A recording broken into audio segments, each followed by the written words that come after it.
everybody. Thanks for watching us tonight. Anarchy in America. That is the subject of this evening's Talking Points memo. We are a nation of laws no longer.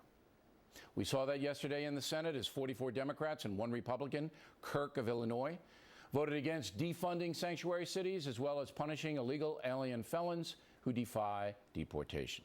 45 senators failed to uphold federal law, violating their oath of office. Where's the outrage? Sad truth, there's very little. In San Francisco yesterday, the Board of Supervisors directly insulted the family of Kate Steinle, the young woman who was murdered by an illegal alien felon who was released from a San Francisco jail after federal authorities asked the sheriff to hold him. The supervisors voted to retain their sanctuary city policy and not cooperate with federal authorities when asked to detain criminals. And if you think that's outrageous, listen to this soundbite directed at Kate Steinle's family and supporters. We cannot allow one event to dictate 25 years of our city's policies towards undocumented immigrants in our city. And more importantly, we cannot allow hateful conservative news stations to drive how we respond to incidents in our city. I'm not afraid of Fox News, and they don't influence how I make my policy decisions here in San Francisco. So let me be very clear. That woman is a disgrace. And if I were the Attorney General of the United States, I would immediately place her under arrest. I might not win the case, but I would send a message to all subversive office holders in this country that if you do not obey federal law, you yourself will be prosecuted. And where is President Obama on upholding the law? What does he have to say about his own party's vote in the Senate? The president is silent. Now, if Congress doesn't believe immigration law is good for America, change it. But don't defy it, because then every single American can pick and choose what law to obey under equal justice for all, right? It's no question that our elected officials in Washington and in places like San Francisco are actively undermining the rule of law in this country. What kind of message does it send when the Senate condones a city like San Francisco releasing a 7-time foreign felon who then kills an innocent woman? As for the city of San Francisco, it's hopeless. A free-fire zone of anti-establishment behavior. As Talking Points stated yesterday, there comes a point when the American people have to rise up and elect responsible people to run the country. Throw out the irresponsible people. Because right now, you know what? Things are officially out of control here. And that's a memo. Now for the top story reaction. Joining us in Washington, Senator Ted Cruz, who did vote yesterday to defund sanctuary cities and pass Kate's law. First of all, Senator, I objected to coupling Kate's law with the sanctuary city vote, and you've introduced legislation to vote on Kate's law as a standalone. Why did that not happen? Well, Bill, I agree with you, and I'm the author of Kate's Law in the Senate, introduced it months ago, and certainly have been pressing for a vote on it as a standalone.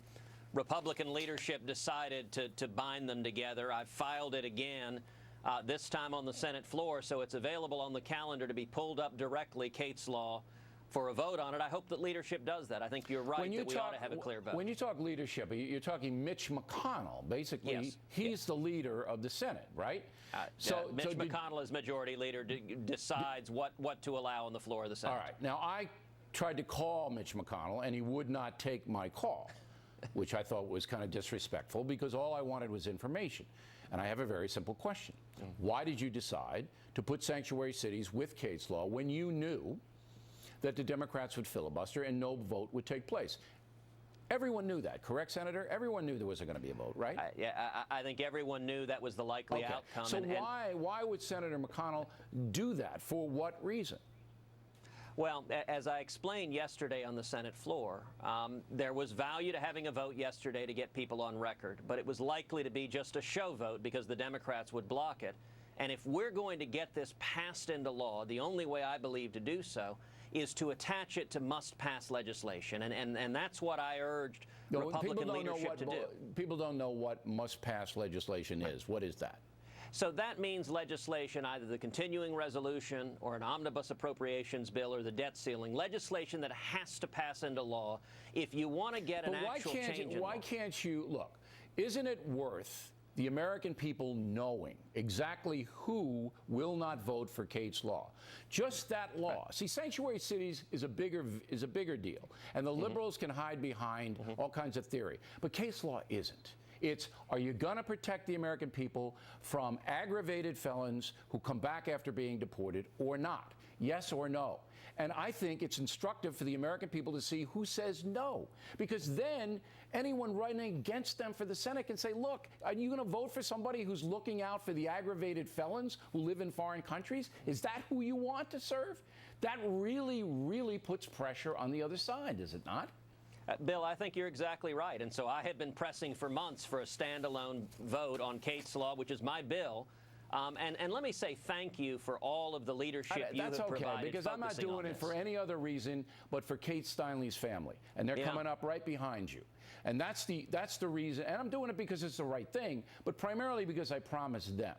All right, now, let's talk about... Bill, let me say, you know, I've had the opportunity to visit with Kate Steinle's family. They came and testified in the Senate Judiciary Committee. Yep. And what I urged Senate Democrats to do is look them in the eyes and explain why they are choosing to stand with convicted felons like the murderer of Kate Steinle, rather than with the American people, the people we should be standing and protecting. That's what it's all about. You know, I think Mitch McConnell will finally put it up for a standalone, and we encourage all Americans to call his office in Washington. We have our number on BillO'Reilly.com to suggest that he do that. You think it's going to be up for a vote too, right?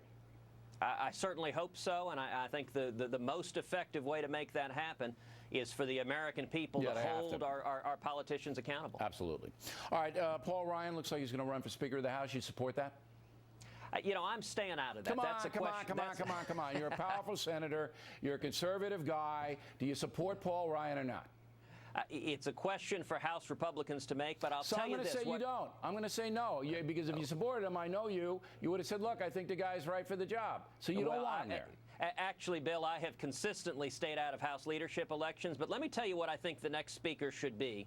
The next speaker should be someone who takes seriously honoring the promises we made to the men and women who elected us. That's what Republican leadership should do. He's certainly a serious man. He may not be as conservative as you are, but that's what I'm trying to get at.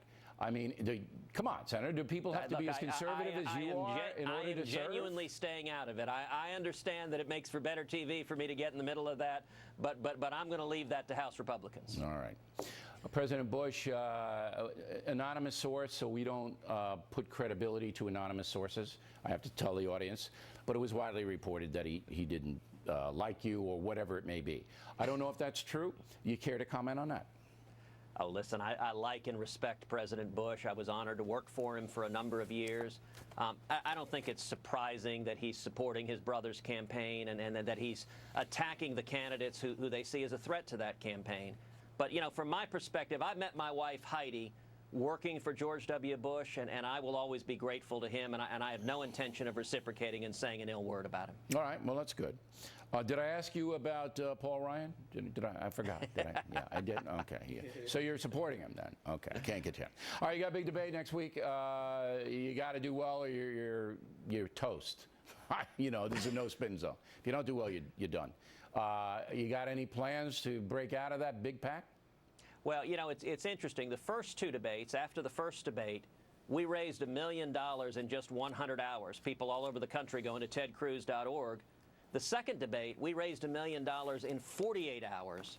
People all over the country going to tedcruz.org. So I'm hopeful the third debate will see continuing building momentum. And, you know, Bill, what I've been most encouraged by is we're seeing more and more conservatives unifying behind our campaign. The moderates are fighting like cats and dogs, and conservatives are coming together. That's a very encouraging development in the race. All right, Senator, get Kate's Law on the floor, please. Let us know if we can help you. Thank you. Next on the run.